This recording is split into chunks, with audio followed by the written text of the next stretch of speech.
Yes, sir. And so just to end the topic off, like, so what I do, man, I got a 9 to 5. I'm in healthcare IT, and I developed real estate as my side hustle. I had a couple entrepreneur things before that. Like I tried a clothing company, right? And that just kind of just taught me a little bit about business. It was a failed business, but I learned a lot through that failure. And then one day, man, it was a Sunday. I remember I had my daughter, and it was a Sunday. I was looking at YouTube, bro, and I was like, man, I'm the same way that every one of y'all thought. I need more money, right? Because the 9 to 5 is only going to give me exactly what I signed off on that offer letter, which is this much money. I can make a little bit more over time, but I'm like, I can't really live the life that I would like to live unless I actually develop a side business or something that I love to do. And so I wrote down 10 ideas, and I put it in my safe, and I went back to that thing for the next 2.5 weeks.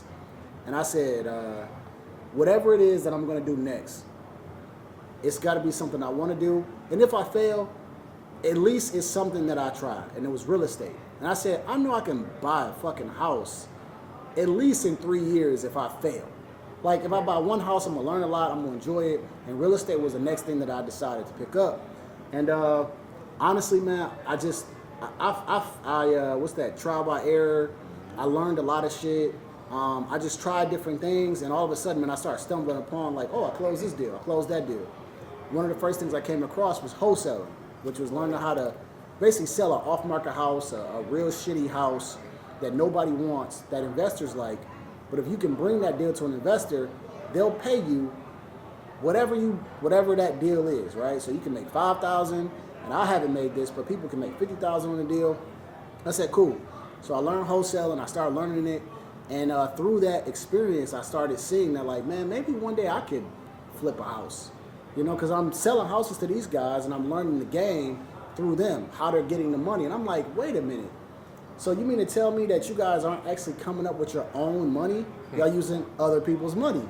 And I learned that from selling houses, and then I came across real estate. And thankfully, to this day, I own 3 rental properties. I've been able to flip some. They're not that smart, but they know how to use their resources. And so then so then I came across real estate, and that's what I do on my side hustle. And it's probably been one of the best things that I've done, right? So like I can provide for my family. It's multiple streams of income, and it's something that I plan to leave to my children. And so it's been probably one of the best decisions I made, which was developing another business to be able to say like, damn, this is my own. This is me. Like, yeah, I go to my 9 to 5, I enjoy what I do. It's still work, but I'm like, this is me. Like, this is my own. So I've learned a lot of experiences. Taxes fucking suck. Yeah. I'll just tell you that right off the bat. But I'd rather deal with the fact that I can make as much money as I can make in a year. Because that's really entrepreneurs, the people that I looked at that were in my life that was making a lot of money, it was entrepreneurs. There's no limit to what you can make as an entrepreneur, as long as you can provide value to that person that needs that service. Right. They need landscaping. It's simple, but as simple as it is, they need it. And it's many people that need it. They need cars.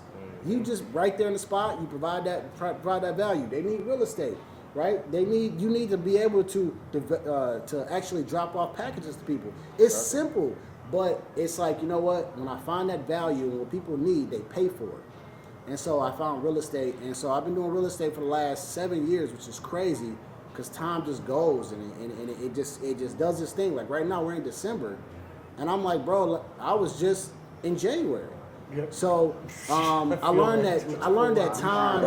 Yeah, I learned that time is like, it's valuable to you when you're young, but you don't want to waste that time because that shit just keeps going. Yeah, so through real estate, I've been able to develop something good. I really wish more people, and I'm gonna say more lazy people, would realize that they need that more than they would ever understand.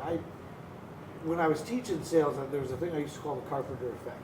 A carpenter leaves the job at the end of the day with something he can look back on and say, I built that, and go to the job the next day. Same thing with landscaping though too.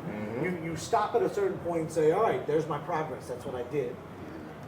The people who are lazy, who are not taking that step, have nothing from one day to the next to say, yesterday I was worth something. Yeah. And today by finishing this project, I'm worth even more. So for me, when I would talk to anybody that just didn't know, all right, hopefully I'm not going off here. I've got one story I got to tell. There was one guy that I talked to. He was a trucker. Horrible back issues. His spine was, I mean, he would walk all messed up. And I just asked him, so what are you passionate about? He goes, oh, I love music. I said, you love music? He goes, yes. I said, so why aren't you doing something with music? He goes, not everybody's a musician. I said, no, hold on. I'm not saying go out there and be Led Zeppelin today. Yeah. But you love music. Mm-hmm. You got a basement? He goes, yeah, I got a basement. I said, turn your basement into a studio, rent it out to people. Mm-hmm. Do you know how many people out there right now are just looking for a space that they can pay you $50 so they can just go into it and just bam, get their thoughts off? And they're not trying to produce anything to make money. They need a but place. they need space. Right. That's their gym. Right. So now guess what? Your passion is going to start paying you. And he just looked at me and goes, really? He's been 2 years now. He's got his own studio in his basement. He has people in and out constantly. He's not making $1 million, but he's like, I'm around music all the time, all different genres of music. So if more people would look at it as, it's not getting up, oh, I gotta do this. It's getting up, and, damn, I get to do this. Right. Like, I'm physically able to do it, mentally capable of doing it. I mean, that's a huge deal that I just think more people would realize, like, it's there for you. All right, so I think we got to talk about the inevitable, man. And I want to talk to the single guys at the table, and then we'll get into the married people.